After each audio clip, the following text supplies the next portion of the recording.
বলেন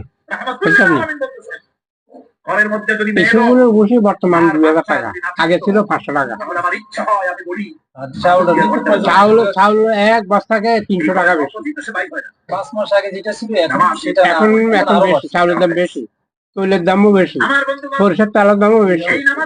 তারপরে যাইয়া আর ইয়ে সিগারেট তো এটা কি জানো, এটা তো না, এটা ওগুলো না। তাহলে আর ইয়া না, কমে না, সব ইয়ে তো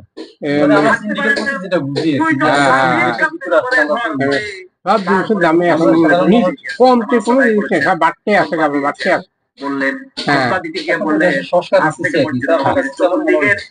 এখন সব জিনিসের দাম, দ্রব্যমূল্য সব নিত্য ফল জিনিস যেগুলো সব বাড়ছে। গ্যাস কিনছি 1500, এখন 1650, 1600 টাকা, 1650 টাকা। কোনটা কিভাবে? হ্যাঁ,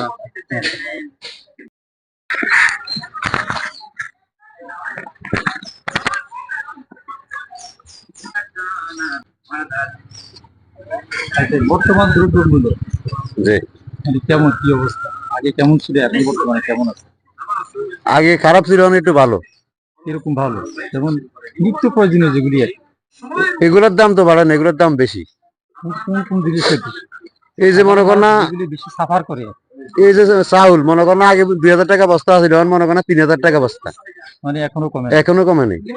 আর সবজি, তরকারি, সবজির দাম মনে কর না, সবজির দাম মোটামুটি কমও না, বেশিও না, মিডিয়াম তরফে আছে। মানে সাধারণ মানুষ এখনো কমে নেই।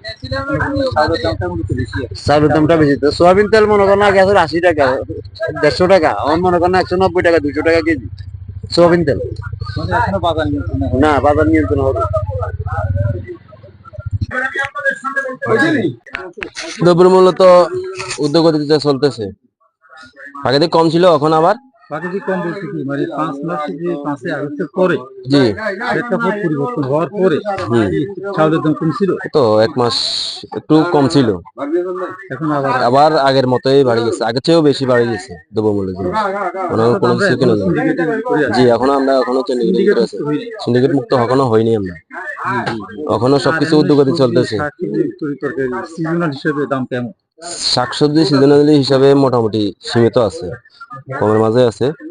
তো আপনার মনে করেন মুদি দোকানে মনে করেন যে আমরা সদাই কিনতে যাই, যে আমরা নিত্য প্রয়োজনীয় ওগুলো, তো মনে করেন আমগো যে দিন মজুর, আমার পক্ষে সম্ভব হয় না মনে করেন 1 লিটার তেল কেনার মতো। ঠিক আছে, সবকিছুই উদ্যোগতি দিন দিনে বাড়তেছে। ঠিক আছে, জি, আসসালামু আলাইকুম। বর্তমানে বাংলাদেশের যে দ্রব্যমূল্য আর কি, এর বর্তমান কি অবস্থা? গত 5 মাস আগে কেমন ছিল বা এখন কি কমছে? দ্রব্যমূল্যের দাম আগে মোটামুটি নিয়ন্ত্রণ ছিল, এখন নিয়ন্ত্রণের বাইরে চলে গেছে, এখন সিন্ডিকেটের ভিতরেও চলে গেছে। মানে অর্থাৎ আমরা সাধারণ মানুষ চড়া দামে আমাদের সবকিছু কিনে নিতে হয়, যেহেতু গরিব দুঃখী মানুষ না খাই মরতে আছে। বুঝতে পারছি।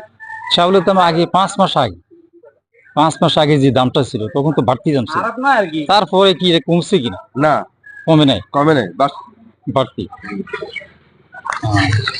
ঠিক আছে, ধন্যবাদ।